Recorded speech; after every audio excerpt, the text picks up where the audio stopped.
검찰의 조사에 성실하게 임할 각오이며 특별검사에 의한 수사까지도 수용하겠습니다.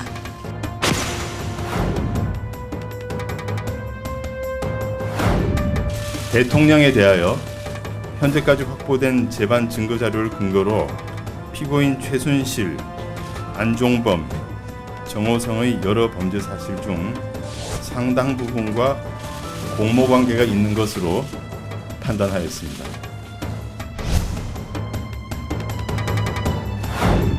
검찰의 수사가 공정하고 정치적 중립을 지켰다고 생각하지 않습니다. 야당이 추천한 특별검사의 수사까지도 아무 조건 없이 수용했으며 앞으로 진행될 특별검사의 수사에 적극 협조해서 청와대가 특정 범죄의 피의자를 변호하는 변호집단으로 전락했구나. 언제부터 야당을 그렇게 중립적이라고 믿으셨는지, 본인이 판단할 때 특검이 중립적이라고 판단이 안 되면 그 수사도 거부하겠다는 소리인지.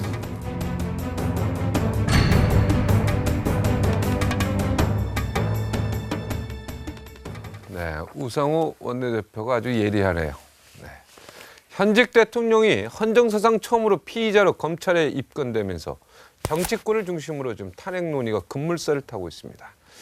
네, 탄핵 과연 가능할까요? 차명진 전 새누리당 의원 이분 아니시랍니다. 한나라당 의원이랍니다.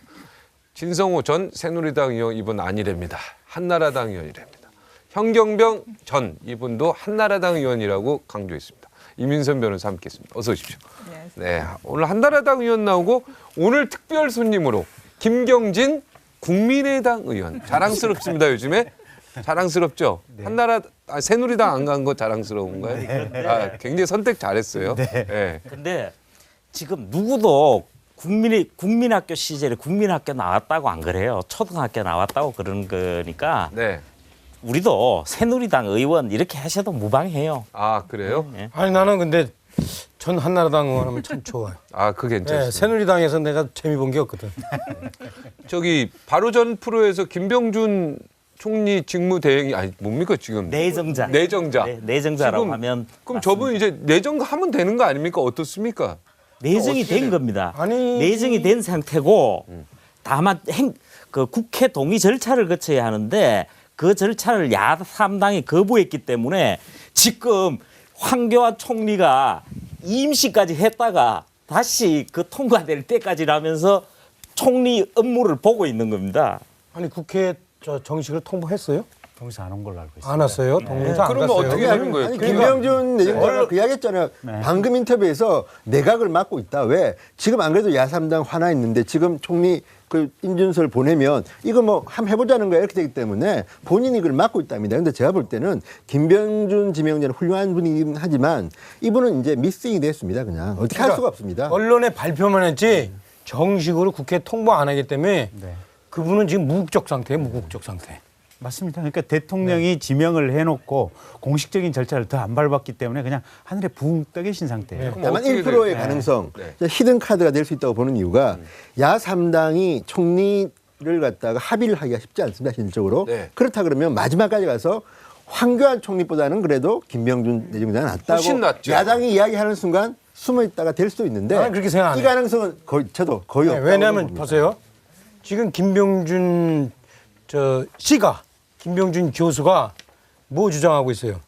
박근혜 대통령이 정말로 역점적으로 추진한 국정교과서, 사드 배치 이거 다시 재고할 수 있다고 그러죠. 네. 박근혜 대통령은 야당과 합의 봐서 총리를 임명하지 않고 혹시 자기가 유고 상태에 그렇죠? 탄핵이 들어가서 자기의 직무가 정지 상태에 그 자기를 대행할 사람을 총리로 임명하는데 미쳤다고 김병준 총리 아까 아니, 이미 지명했다면서요. 아니 지금 얘기했잖아요. 네. 법적 절차는 전혀 갖춘 게 없어요. 자. 언론에다가 한번 띄워본 거밖에 없어요. 자, 지금. 그럼 야당이 그러면 그러면 황교안보다는 김병준 총리가 나으니까 그냥 김병준 총리 인준합시다 이렇게 나오는데 그건 그때 얘기다. 지금은 아니다. 이렇게 나올 수도 있습니까? 청와대가 그러면? 그렇게는 못 나오겠지. 설마. 아마 이게 더 이상 국회에 정식 동의서 안 보낼 것 같아요. 대통령이. 김병주 총리를 예. 정식으로 예. 이제 청와대가 대통령이 처음에 김병준 얘기를 했다가 네. 국회에 와서 다시 추천해달라고 얘기를 했지 않습니까? 네. 그러면 그 추천해달라고 한 얘기를 다시 뒤집고 원래로 돌아가야 된다는 건데 대통령 입장에서 그것도 우습잖아요. 그런데 그때 분명히 철회는 아니다라고도 했었고 네. 이번에도 뭐 철회의 뜻은 아니다라고 했잖아요. 네. 그렇다면은 만약에 여야가 오케이 김병준이라도 받겠다라고 하면은 갈 수밖에 없는 철회는 상황. 아니다라는 뜻이 뭐냐면 영수회담을 해서 나의 예컨대 외교 국방 정도는 나한테 주고 그다음에 총리가 내치를 하고 당신들이 그것을 오케이 하면 그러면은 뭐 당신들이 얘기하는 내치 담당 김병준 총리 할 수 있지 그런 얘기지. 그게 아니고 영세담도 안 하고 그냥 전제부터 막바로 틀렸다. 탄핵 들어갔는데 미쳤어요. 아니 안 하지, 대통령이. 탄핵 전에 야당에서 그럼 김병준 총리 합시다 이러면 아니 야당에서 그래도 끝난 거예요? 얘기를 안 하겠죠. 그럼 김병준 총리 되면 어떻게 되는 거예요? 황교안 총리인데요? 총리 황교안 내년에는 어떻게 된 제가 볼 거예요? 때는 아니, 저분 어떻게 된 거예요 아니, 지금? 국민들이 박근혜 대통령을 잘 모른다고 저는 생각합니다. 왜냐 오늘 청와대 반응 보셨죠. 지난번에 대통령께서 직접 국회의장 방에 가서 자 국회에서 총리 뽑아달라 그랬는데 그것도 지금 상황이 좀 바뀌었다는 거 아닙니까 지금. 그러니까 저는 지금 대통령이나 청와대 입장은 국회에서 뽑은 책임 총리 안 할 수도 있습니다. 그러니까 지금 상황은 이미 물 건너가고 또 하나 국민의당하고 오늘 민주당이 탄핵 결정한 거 아닙니까? 그러면 가는 건데 다만 대통령이 시에 베풀듯이 총리 황교안 총리 바꿔줄게요 할 것 같지만 안 할 겁니다. 그래서 저는 지금 상황으로는 만약에 야당이 진짜 탄핵 절차에 들어간다고 하면 황교안 총리로 갈 수밖에 이게 현실적 판단이 없지 않나. 뭐 이게 제일 저는 가능성이 크다고 봅니다. 근데 시간이 없어요. 예. 워낙 뒤죽박죽 전국이라서 모든 카드가 살아있는 상태입니다. 사실 그 임종용 경제부총리도 내정되어 있는 상태거든요. 네. 그분도 마찬가지 상황입니다. 지금 뭐 그동안 야당이 사실은요 한 가지 안타까운 점은 어떤 점에서 제가 안타깝다고 하는 건 나중에 기회 있으면 설명드리겠습니다만 한 3주나 4주 동안 그 박근혜 대통령의 청와대가 할 수 있는 시간을 야당의 의견 차이로 해가지고 다 진용을 갖추게 해줬어요. 지금 이 상황도 그런 비슷한 연장선상에 박지원 있다고 보는데 예. 박지원 대표도 이미 이 상황을 인정을 했어요. 야 우리가 함정에 빠진 것 같다. 뜻에 빠졌죠. 청와대가 저희 말하면 우리로 하여금 총리를 뽑게 안 하고 그냥 황교안으로 갈 것 같다. 그러니까 탄핵하면 우리가 그것이 결과도 애매한데 총리는 황교안 총리가 하면 야 우리가 함정에 빠진 것 같다라고 얘기하는데 저는 여기서 방송에서 제가 패널로서는 최초로 그건 박지원 대표가 잘못 생각하시는 거다. 박지원 대표는 있잖아요. 이거 아셔야 돼요.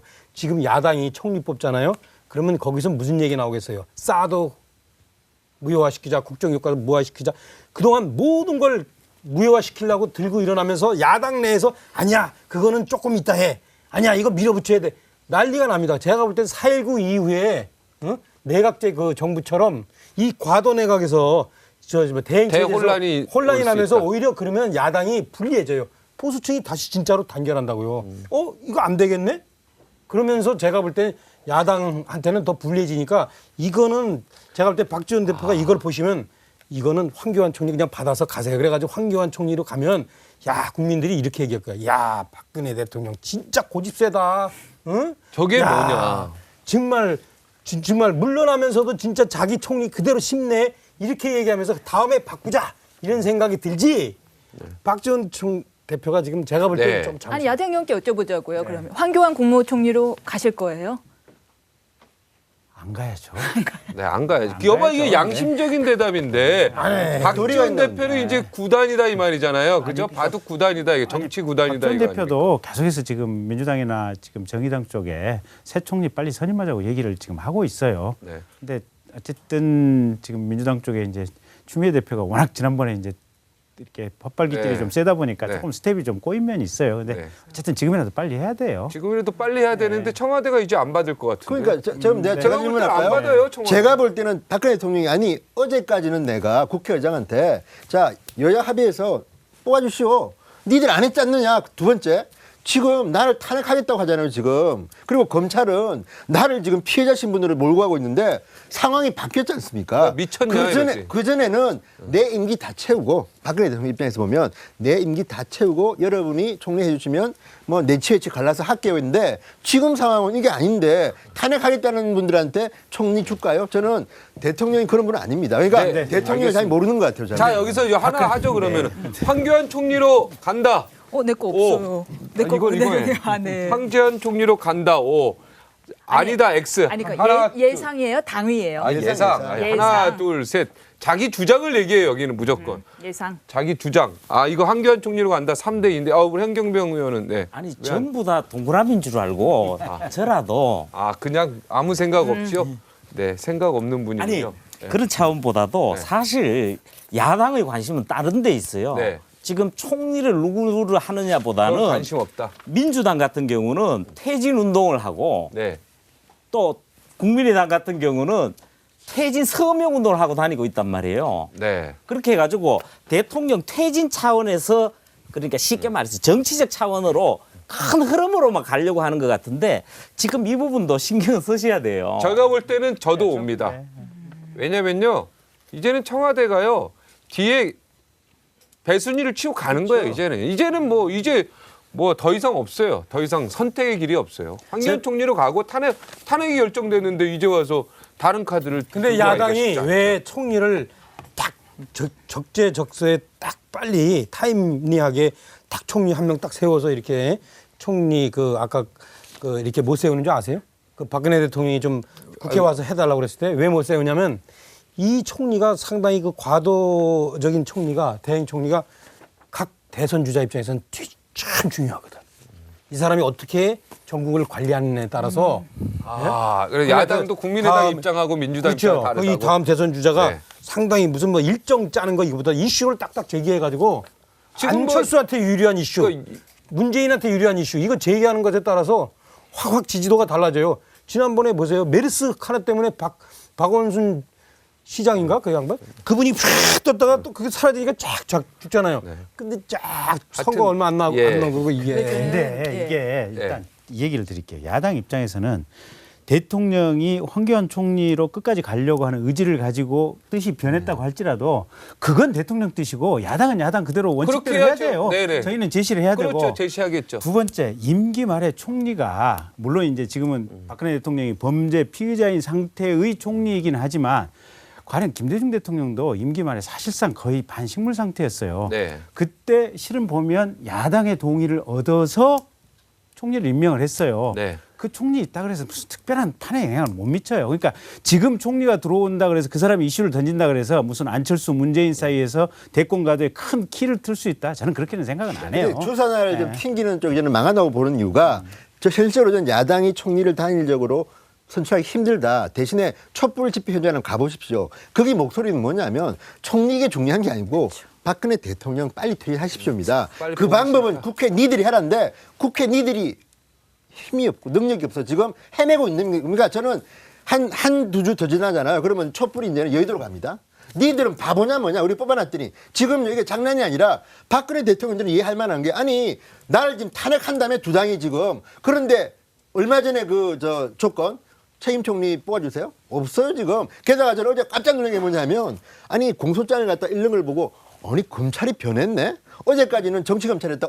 어제는 보니까 뭐 정의사도처럼 변하고 청와대가 저는 좀 깜짝 놀란 게 무거운 국민의 뜻을 받겠습니다. 이렇게 할 줄 알았더니 우리 인정 못해. 조사 안 받겠다. 자, 지금부터 그 이야기 비비는 겁니다. 네. 저는 한마디만 네, 하고 한마디, 검찰 얘기를 네. 갔으면 좋겠는데 이게 어차피 우리가 지금 탄핵 얘기를 다 했으니까요.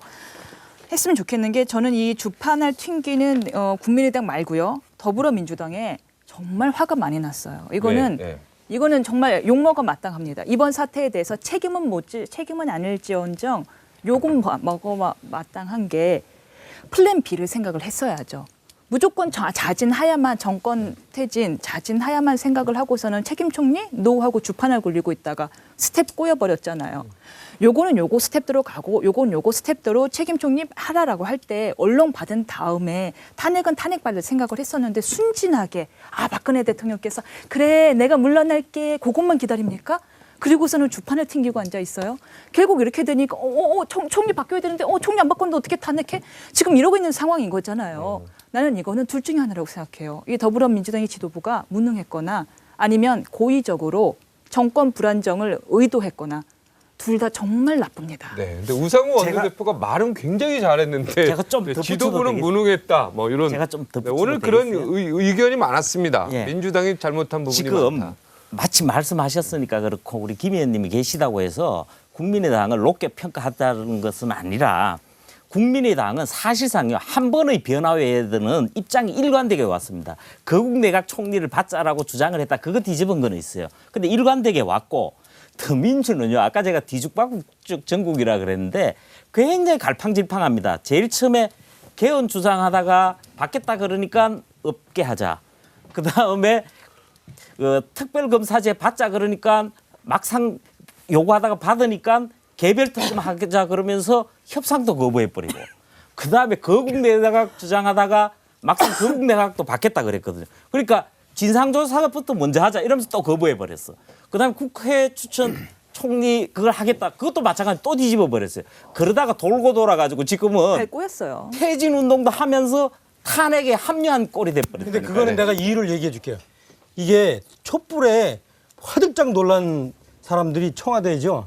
내가 볼 땐 청와대뿐만 아니라 더민주당도 놀랐어. 더민주당이 이 촛불의 속성을 알았어야 돼. 촛불이 하야를 주장해도요. 사실은 촛불은 그것을 정치권이 해결해 주기를 원했던 거야. 근데 촛불이 이 더민주당 사람들은 이렇게 보면 촛불이 하야 주장해. 이 끝까지 가면은 이건 혁명이네. 청와대로 쳐들어가겠네. 이걸 같이 가야 돼 말아야 돼. 이 고민하다가 시간을 다 보낸가.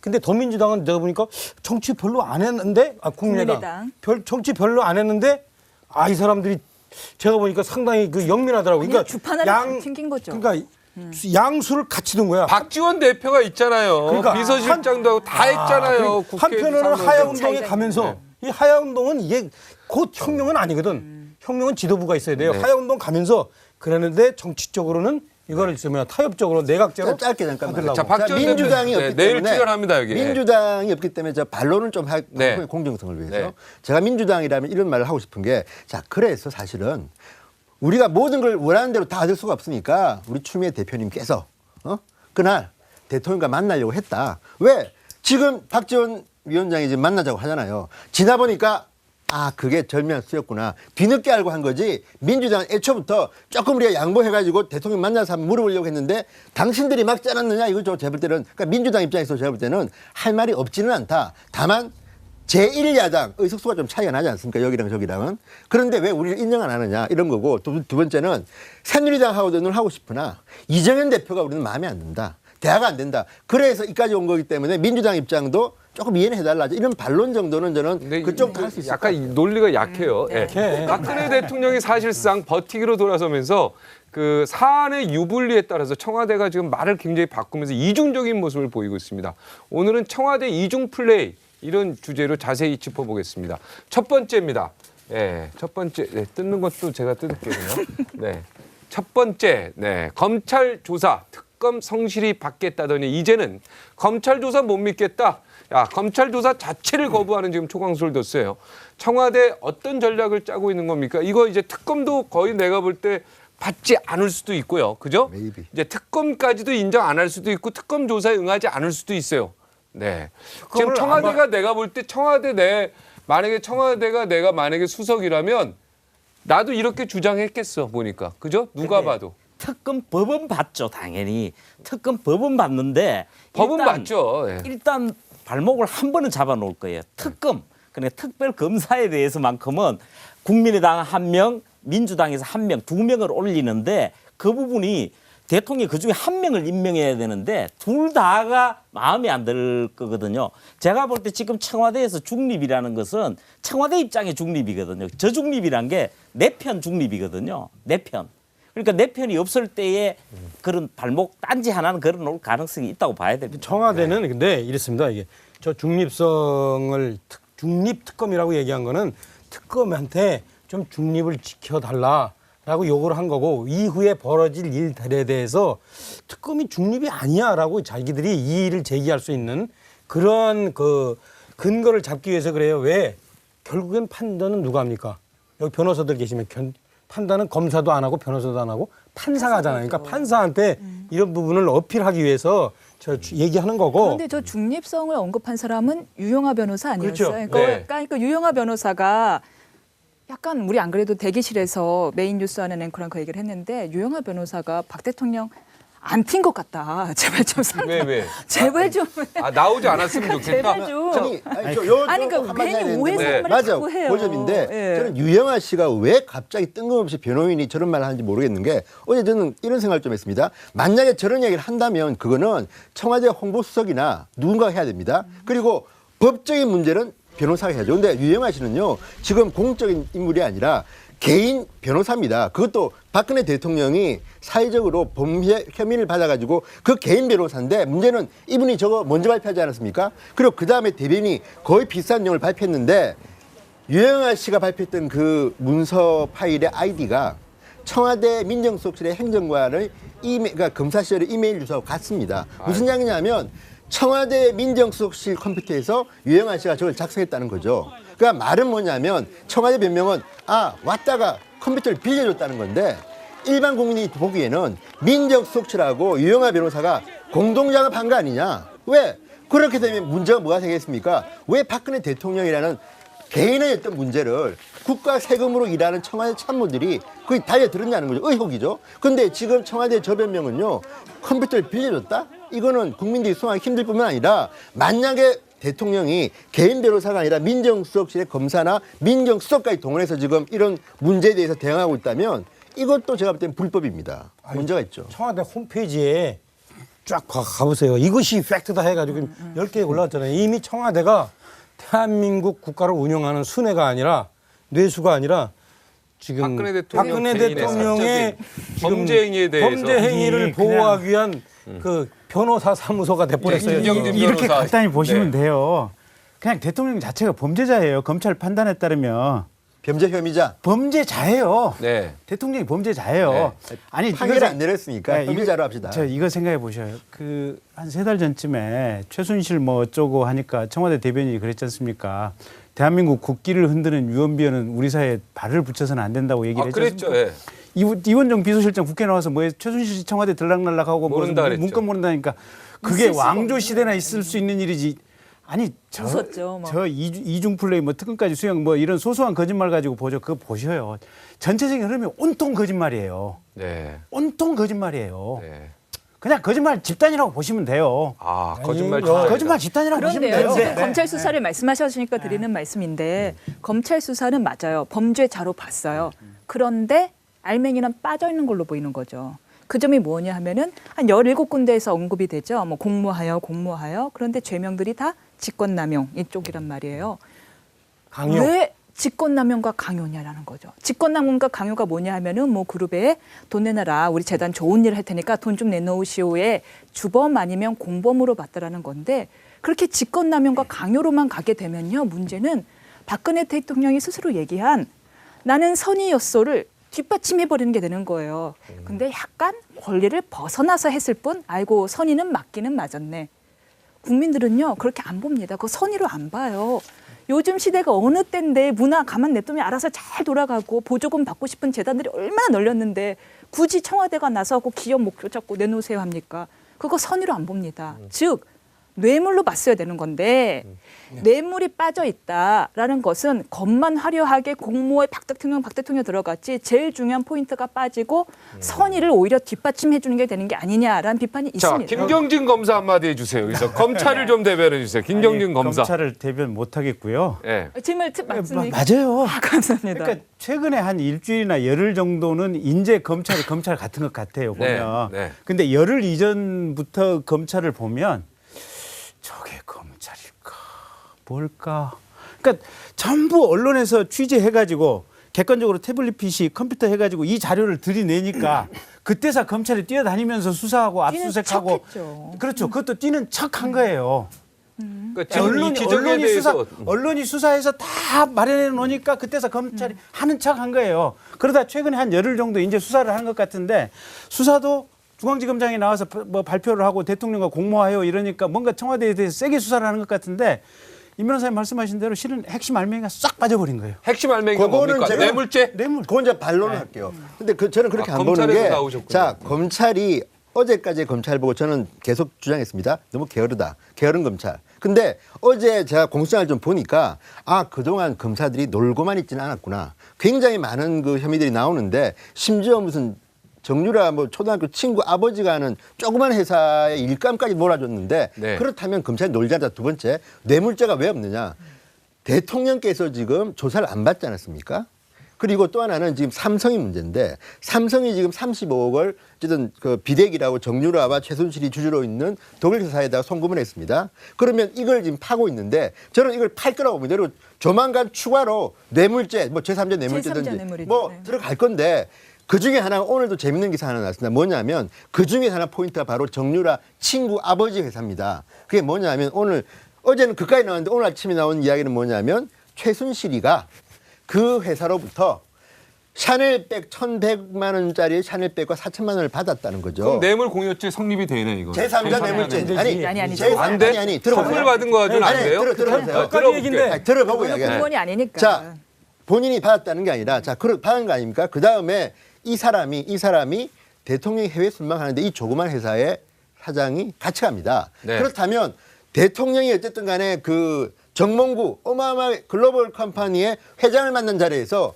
10억 정도의 일감을 몰아준 겁니다. 이 회사에. 네네네. 그리고 그 돈을 받고 5% 정도의 커미션을 최순실 씨가 받은 거예요. 그렇다면 이 팩트가 증명된다면 제3자 뇌물죄 됩니다. 그땐 돼요. 다만 1억 이상이냐 아니냐인데 1억 이상이 되면 10년형이나 무기징역까지 갈 수 있는 건데 이 정도 5천만 원 정도면 좀 작겠죠. 그래도 공무원이 조금 아닌데도 이게 뇌물죄 성립인 이죠. 거죠? 왜냐- 제3자 뇌물죄라는 거는 내가 누구를 지정해서 예를 들어서 그 변장균 씨 사건 때가 아닙니까? 내가 받은 게 아니라 저 절에 시주해라 10억을. 네. 그러면 그게 제3자 뇌물죄인데 공무원이 지시해서. 똑같은 거죠. 최순실이가 대통령이 이렇게 도와줘가지고 돈 5천만 원 이상을 추정한 거 아닙니까? 이건 제3자 뇌물죄. 규모는 작지만 그렇다면 35억짜리 삼성의 그 송금 이런 것도 수사하게 되면 안 나온다고 우리가 보장할 수 있을 거야. 게다가 아니 지금 근데 왜 그것까지 얘기할 필요 없이 지금 이미 나온 사실들이 미르재단이나 K재단에 돈을 출연하게끔 했잖아요. 미르재단과 그 K재단도 다 제3자란 말이에요. 근데 실질적으로 그 주범이 대통령이라고 봤단 말이에요. 그럼 제3자인 미르재단과 K재단의 이익을 보게 한 것도 제3자 뇌물죄로 규율이 가능한 건데 안 했다라는 거죠. 제가 네. 저기 예. 아는 척 하나. 예, 네. 아는 척. 예. 30초 30초. 2004년도에 노무현 대통령 이게 모르는 거 얘기해 주니까 2004년도에 노무현 대통령 탄핵할 때 헌법재판관이 탄핵의 요건을 얘기했어요.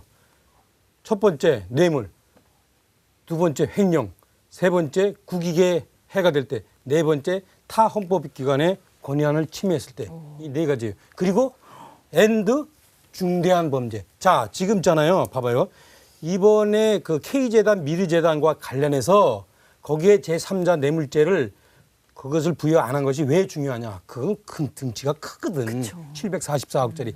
조금 아까 진성호 의원이 얘기한 거는 좀 섹시하지만 작어. 이 작은 건 있잖아요. 중대한 범죄가 아닐 수도 있어요. 네. 그렇게 제가 볼 때는 지금 청와대 쪽에서는 이 검찰의 발표에 대해서 겉으로는 화내지만 속으로는 그래 한번 해볼 만하다. 빠져나갈 구멍이 있다. 이렇게 할 수도 있어요. 왜 법원에서 붙어볼 만 하거든. 야 이거 사소한 거야 이렇게 할 수도 있어요. 그래서 지금 중요한 거는 그러니까 보세요. 우리 임 변호사가 제대로 지적했어요. K재단, 미르재단과 관련해서 실제 저는 이렇게 생각이 들어요. 청와대를 탁 수색해가지고 대통령이 누구지 우병우한테 검찰 수사 있죠. 사정 수사 이거 정보 다 받은 거 청와대 강제 수사 부분은 좀 있다. 그거는 네. 자 김병진 의원 우리 차명진 의원 생각에 대해 똑같아요. 똑같아요. 미르 K스포츠 그 돈 받은 것 자체가 뇌물이에요. 네. 대통령이 재단 설립하는 것부터 인사 사람들 누구누구 어떻게 심으라고 한 것부터 그다음에 소원수리 받고 독대한 것부터 독대 끝나고 나면 대통령이 안종범 씨한테 이거 독대했으니까 이렇게 얘기하면 될 거라고 얘기한 것부터 그 모든 일련의 과정이 뇌물 수수예요. 자, 지금 특수부장 출신이지 않습니까? 부장검사 출신이지 않습니까? 만약에 내가 지금 그 위치에 딱 들어가서 이거 수사 책임자다 그러면은 이건 뇌물죄로 무조건 당연히 올립니까? 기소하죠. 예. 당연히 합니까? 예. 왜 근데 그런 검사가 없습니까? 이제 후배들 좀 잘 좀 키우시지. 글쎄 말입니다. 네. 검찰 참나. 검찰 입장에서는 지금 상황에서 일단 그치. 현직 대통령에 대한 일정한 예우예요? 예우다, 뭐 배려다 이런 상황까지 볼 수도 있어요. 그런데 야당은 이미요 뇌물죄 그러니까 특히 제3자 뇌물죄를 다 걸어놓고 있고 특검으로 가면은 뭐 거의 필연적이지 않겠느냐.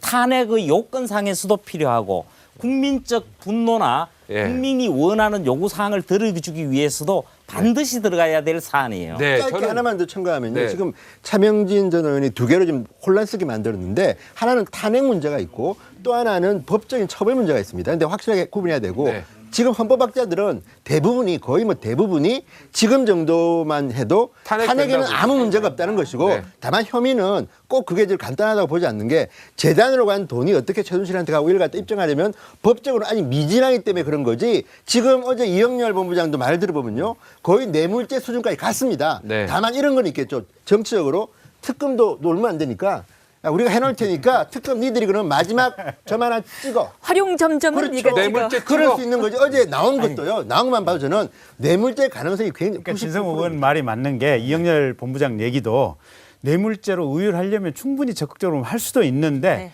일단 지금까지 증거를 가지고 단 1% 미수도 안 나오게 법 적용을 했다. 그러니까 최소한으로 줄여서 한 게 직권남용이다. 지금 이런 발표로 간단하게 말하면요. 삼성전자 그 어려운 삼성전자 서초동 사업을 뒤진 거 아닙니까? 그래가지고 삼성전자 사장을 소환하고 이재용 부회장을 소환했습니다. 그런데 어제 공소장에는 그 이야기가 빠져있지 않습니까? 왜? 수사 중이라는 이야기입니다. 이 문제 수사하면 또 어떤 이야기가 나올지 기대해 보는 거죠. 특검까지 믿고 계속 기다려봐야죠. 믿고 기다려. 네, 저희 라이브 쇼는 계속되니까요. 네, 또 다음 주에 어떤 입장이 바뀔까 궁금합니다.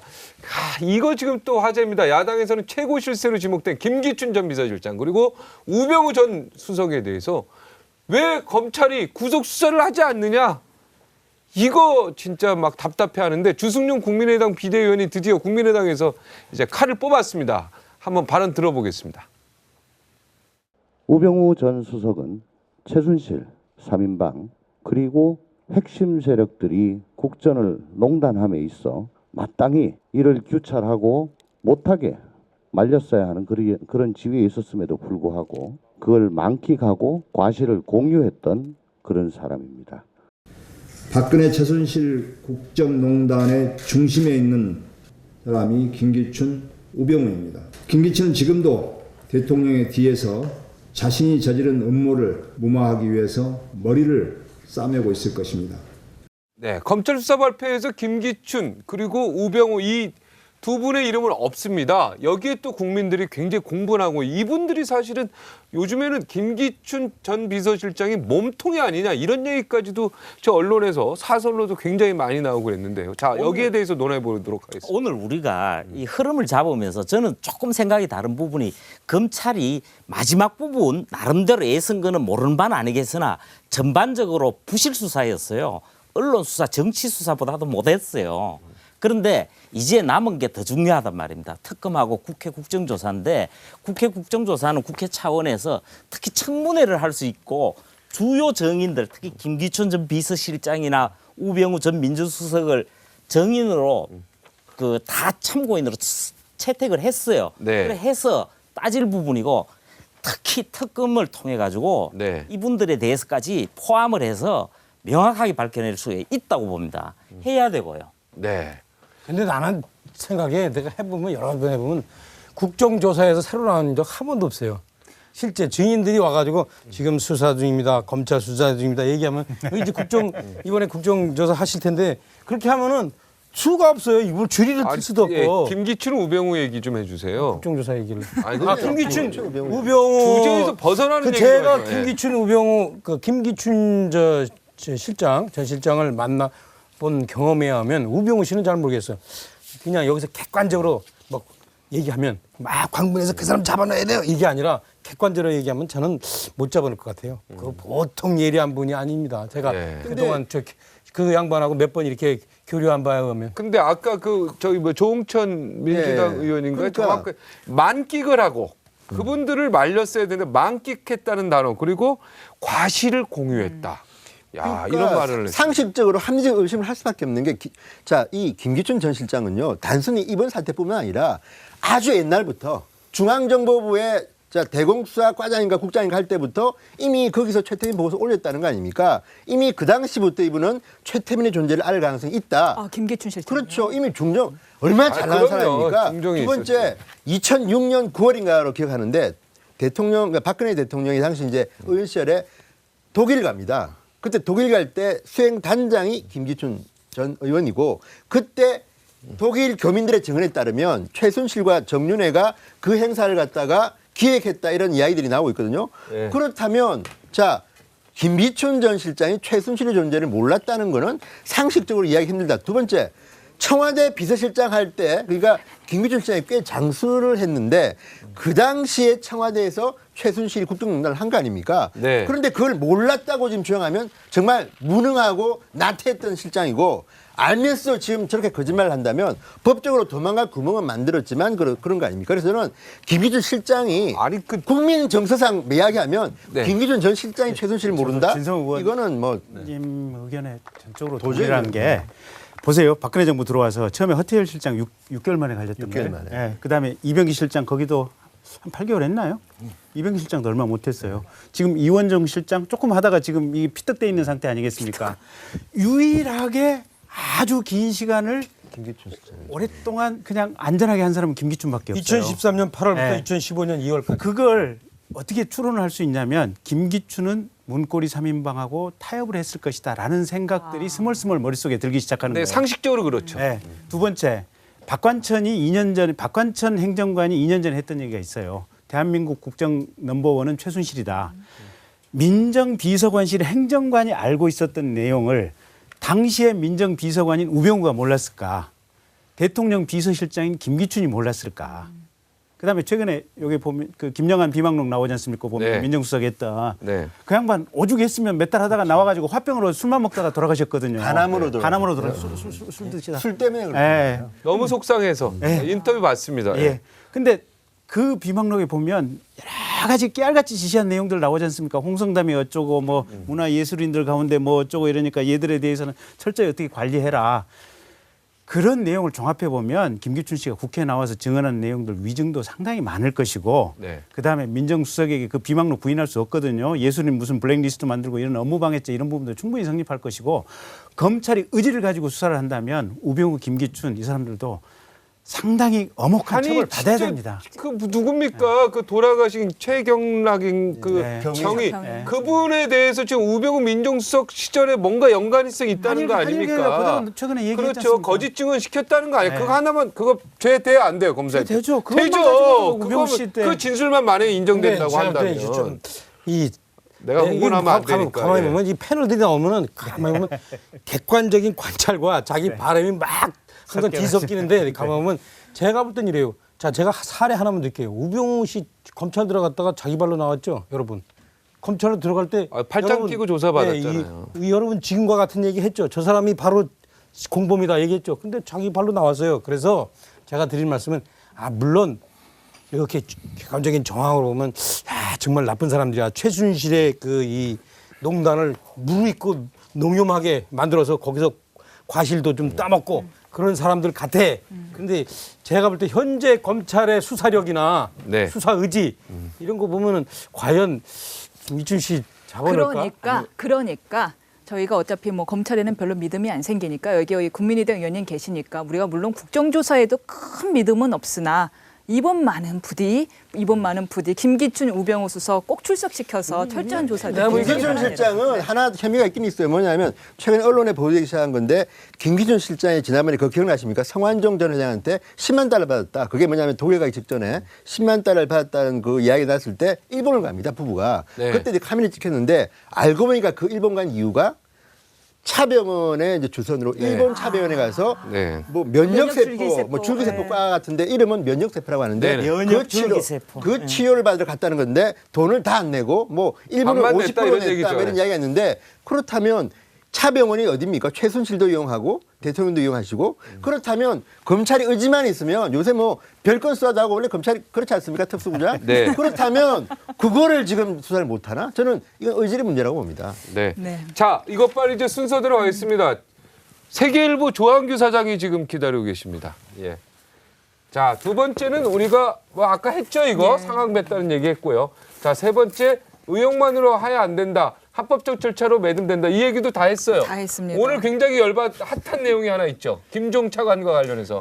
이제 요거 얘기 한번 하세요. 국민들이 진짜 화가 나는 거는 이게 네. 단적으로 딱 드러나는 것 같았어요. 네. 김종 차관이 박태환을 협박하고 김연아가 행사에 안 나왔다는 이유로 미운털을 박혔다라는 거에 저는 사실 오늘 개인적으로 가장 화가 난 뉴스였던 그리고 소년제가 막 대상인가 뭔가 체육 아니, 근데 3년 연속 받았어요. 3년 연속 받았다고 근데 난리인데 예. 자, 소년제 30초씩 선수는, 돌아가겠습니다. 선수는 나름대로 상을 받을 만하고 물론 금메달 올림픽 금메달리스트가 받는 상을 받는 관행에서 조금 벗어났다 그러지만은 리듬 체조의 세 장을 연계해 있기 때문에 아니 손미 여기 그리고 빼고 리듬 체조에 그냥 널품 체조 하는데 참석을 한 것 정도를 가지고 너무 따갑게 가서는 안 될 것 같다.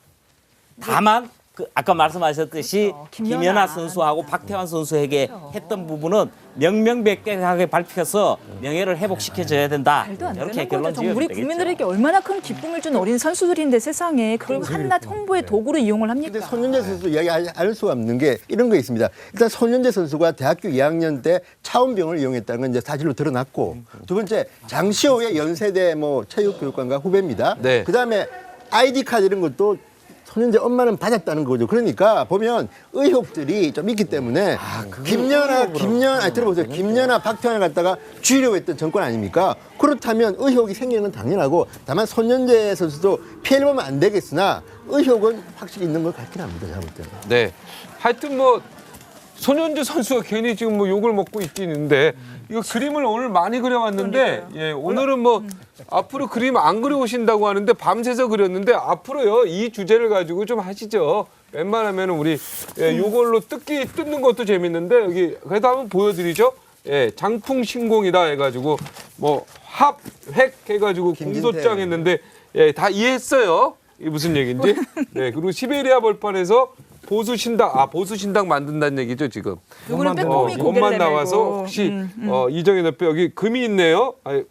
보따리 그죠? 네, 알겠습니다. 그리고 고양이들의 생선 지키기, 과도 중립내가 다 이해했습니다. 예, 그림 그리느라고 고생 많았습니다. 저 끝나고 제가 다시 오늘 여기까지 꼼꼼히 하겠습니다. 볼게요. 박수 치시고 여기서 전부 아웃하도록 하겠습니다. 조한규 세계일보 사장 모시겠습니다. 네, 감사합니다. 예.